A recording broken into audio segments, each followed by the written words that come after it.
L'Assemblée va maintenant. The Assembly will now hear a statement from His Excellency Mohamed Irfaan Ali, President of the Co-operative Republic of Guyana. I would ask protocol to please escort His Excellency to the podium.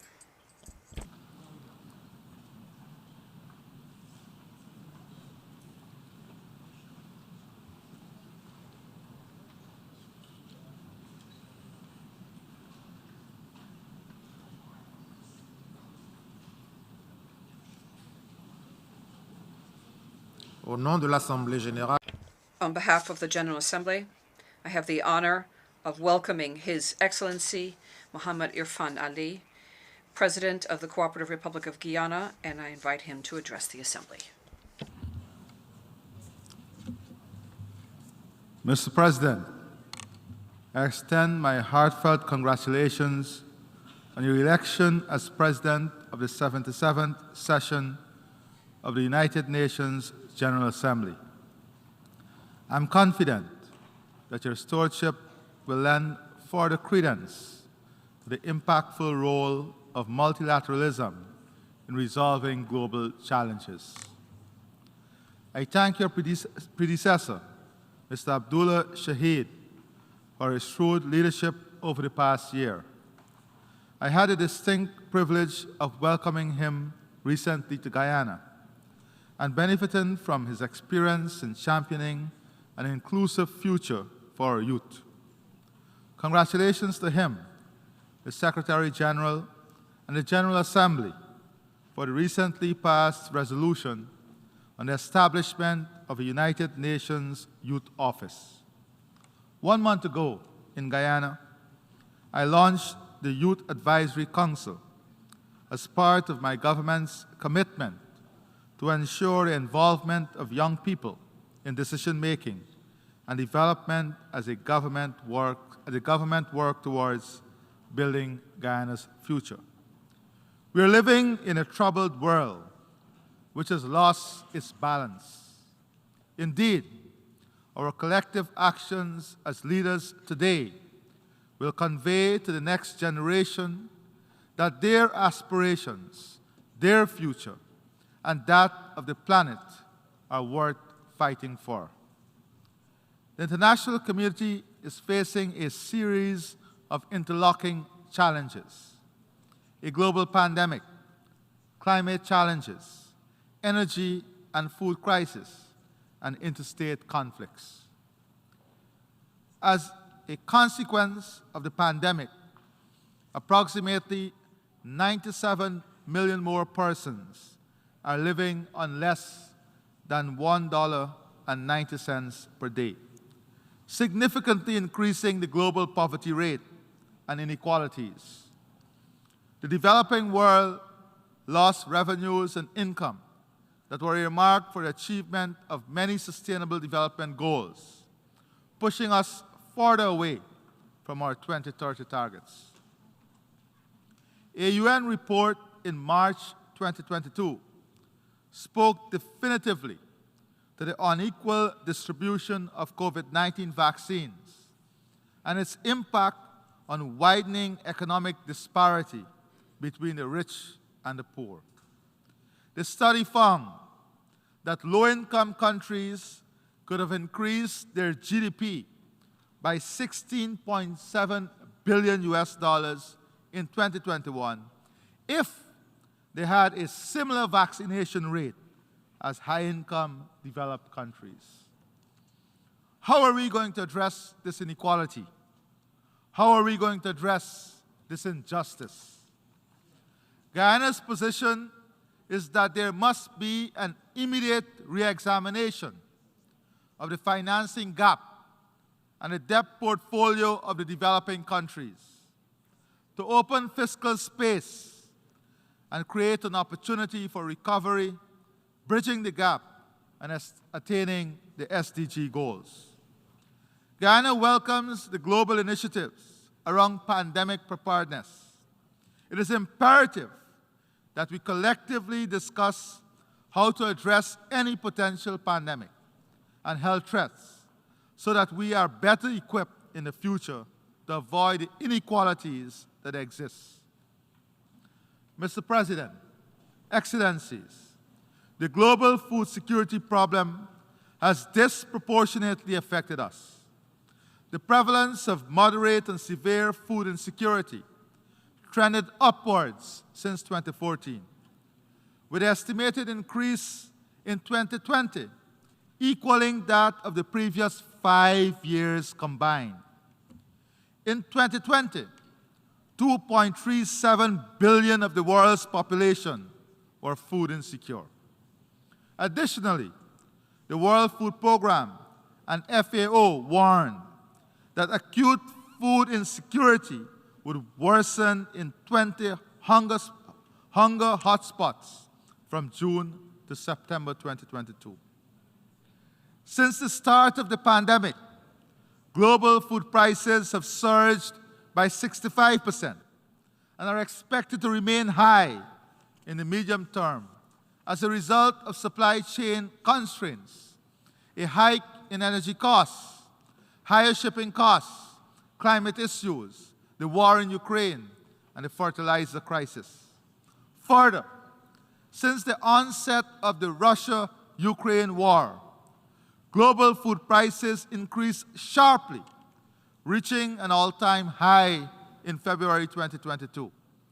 The FAO projects that the production of cereals, a crop relied on the most in the world, would decline by 40 million tons, or 1.4% when compared to the preceding year.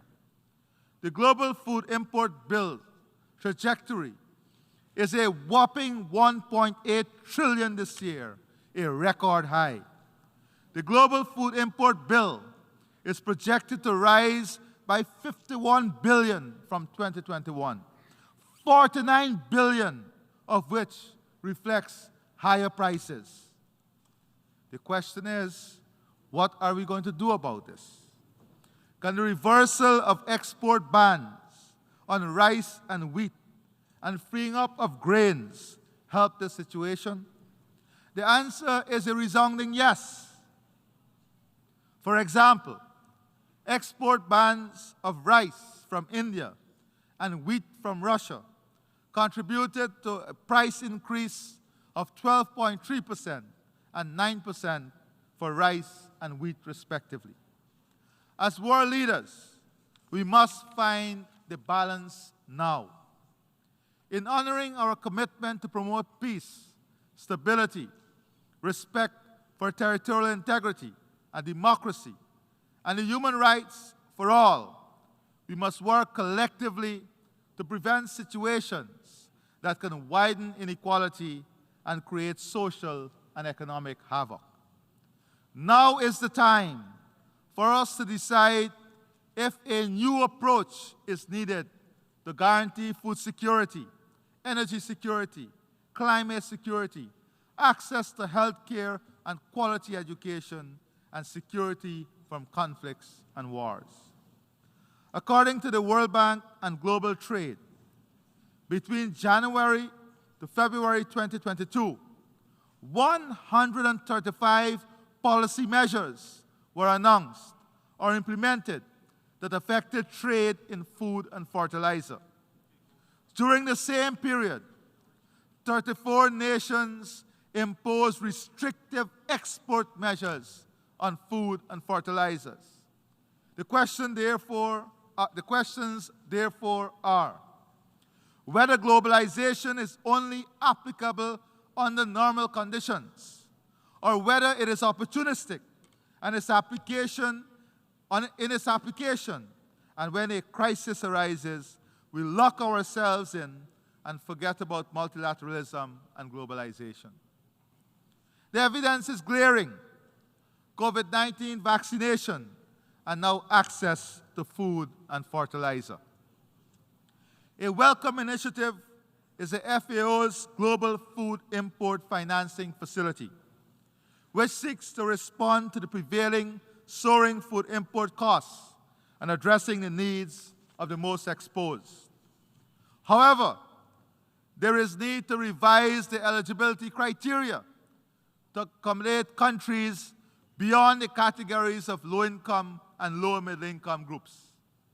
This narrow grouping heightens the chance that many at-risk, economically vulnerable countries, such as the Caribbean, with large food and food import needs, will be excluded. Mr. President, Excellencies, we all recognize that there is a climate crisis. We must go back to some of the decisions. For example, in COP26, we agreed no more coal-fired power projects. What is the reality? While policies and planning for climate change adaptation are expanding, according to the Adaptation Gap Report 2021, the Gathering Storm, financing and implementation are still far behind. Financing of adaptation and implementation are still far behind where they should be. The analysis shows the costs of adaptation are most likely to be higher than the predicted range of US 140 to 300 billion annually by 2030, and US dollars 280 to 500 billion annually by 2050 for developing nations. In 2019, US dollars 79.6 billion was allocated to developing nations for planning and carrying out mitigation and adaptation measures. The gap between predicted adaptation costs and existing public adaptation financial flows is generally growing and ranges from 5 to 10 times more. The paltry 100 billion pledge to meet it must be viewed in the context of the likely costs of climate change, climate action for mitigation, adaptation, and addressing loss and damage. It is not enough. The adoption of broad rules on carbon markets in Glasgow has the potential to unlock critical resources for forest-rich countries. Forested countries like Guyana can potentially earn billions of dollars accessible through the voluntary carbon markets. However, the current approximate price is US $10 per ton on the voluntary market, whilst according to an IMF report, the price should be closer to $70 US per ton. COP27 must make progress in refining the rules for the implementation of Article 6 of the Paris Agreement and make decisions that would increase the price of carbon traded in voluntary carbon markets. Mr. President, Excellencies, the world is also faced with an energy crisis. In 2019, almost 10% of the world's population did not have access to electricity. Electricity generated by fossil fuel increased by 178% from 2000 and 2021. Electricity generated from coal increased by 173% from 2000. Based on a recent energy outlook from the US Energy Information Administration, coal-fired generation is expected to be a key energy component as a result of several factors, including a drop in the share of natural gas and rising oil prices. Whilst all of this is occurring, the global energy demand is projected to increase by 47% in the next 30 years. According to the IEA, global electricity demand grew by 6% in 2021 and is projected to grow by 2.4% in 2022, of which only 50% is expected to be met from renewables. As such, the other 50% would have to be met from non-renewable energy sources. Furthermore, Analysis by the IEA indicates that getting on the path to net zero emissions by 2050 would require a threefold increase in the current level of investments in the clean energy transition to about $4 trillion by 2030. The question is, therefore, how do we realistically strike this balance? This conversation must be practical, comprehensive, and fact-based. We all recognize that adjustments must be made to save our planet. But how will we craft this adjustment, considering the energy and food crisis, which are also critical, and ensure that inequality and access do not widen? In this energy transition, fossil fuel remains necessary. In this context, we are convinced that new entrants like Guyana must be part of this balanced approach.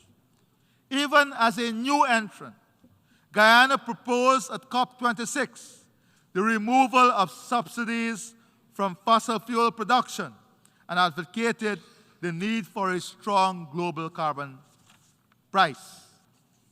We, however, do not believe that new entrants should be punished by removing access to financing and increasing costs of financing. This, in effect, will protect an existing monopoly, drive up the cost of investment, and deliver a higher price product. Mr. President, Excellencies, we are committed to building a Guyana that addresses issues of food security, climate change, energy security, and inequalities within our country and the region. Under the banner of One Guyana, my government has embarked on many initiatives to help bridge the gaps of inequality and access. We are on a path to reduce Guyana's food import bill and increase food security through increased cultivation and investment in new technology, climate-smart agriculture, all aimed at positioning Guyana as a leading food producer in CARICOM. Providing incentives, capital, land, and opportunities for youth and women to participate in agricultural transformation. To this end, you've earmarked 35% of all new agro-businesses to be led by women and have increased youth participation in agriculture with the use of technology by more than 40%. We are pursuing a low-carbon development strategy which aims at creating a model for value ecosystem services and sustainably developing and managing the blue economy, investing in clean energy and stimulate low-carbon growth, protecting against climate change and biodiversity loss, alignment with global climate and biodiversity goals. Our forests, which is the size of England, stored 19.5 gigatons of carbon with a deforestation rate of less than 0.05%. We intend to continue the sustainable management of our forests as a key national and global good. Having already achieved net zero, we are working steadfastly in our transition from a 2020 status of 95% dependence on heavy fuel oil and diesel to an energy mix which includes hydropower, solar, wind, and natural gas, from which more than 500 megawatts of new generating capacity will come on stream, of which 87% of this generated energy will be from clean and renewable sources. Human resource transformation through education is a key driver of our development. The achievement of inclusive and equitable quality education and promotion of lifelong learning opportunities are all inextricably linked to attaining our Sustainable Development Goals, including full employment, poverty eradication, and gender equality. Access to free, quality primary and secondary education will soon be followed by free tertiary education. The government of Guyana has invested in our indigenous communities, in infrastructure, education, training, healthcare, and installing internet access capabilities. And we have commenced the training of our workforce for 2030 and beyond. Soon, we will be offering coding skills at our primary school, primary and secondary levels. Mr. President, Excellencies, gender equality and the empowerment of women and girls in all spheres of life, of national life, is a priority. We are committed to ensuring equal access to education for girls and boys. Indeed, more girls are attending school in Guyana and graduating from university. Our focus now includes ensuring that our boys are not left behind. We have initiated several programs to create earning and employment opportunities for women and promote their financial independence. Recognizing that empowerment is inextricably linked to addressing the root causes of and eradicating discrimination and gender-based violence. To achieve balanced growth and sustainable and resilient development for Guyana, our strategies must focus on developing a diversified economic base, strengthen our agricultural and food production system, human resource transformation, investing in the social sector to deliver world-class health, education, and housing for all our people, ensuring an inclusive and equitable society in which prosperity is enjoyed by all. Building our future through the strengthening of our democratic values and respect for the rule of law. Mr. President, Excellencies, as part of the global family, Guyana subscribes to a rule-based international order, as well as the need for a resurgence of political will and commitment to protect the multilateral architecture. We are deeply concerned about the number of persons living in conflict situations.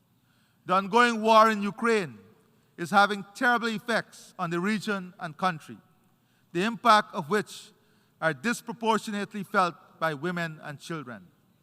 We urge a speedy and peaceful resolution of the conflict and express support for the efforts of the United Nations Secretary General in this regard. In our own region, we again join the overwhelming majority of members of the international community in reiterating Guyana's rejection of the sanctions imposed on the Republic of Cuba. Guyana also restates its solidarity with the Palestinian people and its support for their dignified existence in their own homeland in accordance with a two-state solution. Guyana does not condone or support the threat of or use of force in relations between states or in the resolution of disputes. Consistent with the Charter of the United Nations, Guyana subscribes to the use of peaceful means to settle disputes. In this context, Guyana thanks those who have already expressed support for our candidature for non-permanent membership of the UN Security Council. In the matter of Guyana's sovereignty and territorial integrity, challenged and threatened by Venezuela, as it is, we remain, to quote the Secretary General at the opening of the general debate yesterday, and I quote, committed to make the most of every diplomatic tool for the pacific settlement of dispute as set out in the Charter of the United Nations, end of quote. In this case, judicial settlement as determined by the Secretary General himself. The world's nations can be assured that Guyana shall remain true to those peaceful processes and deny every effort to depart from them. The International Court of Justice has already affirmed its jurisdiction in the matter. Mr. President, Excellencies, this Assembly must reinvigorate the spirit of multilateralism in finding solutions to the extant challenges which bedevil the global community of states. I close by reminding us all of an old quote: "A hungry man is an angry man." Global inequality is linked to global security, and global security is linked to the prosperity of all of humanity. I thank you, and God bless you. On behalf of the Assembly, I wish to thank the President of the Co-operative Republic of Guyana for the statement just made, and I request protocol to escort His Excellency. We have heard the last speaker in this meeting,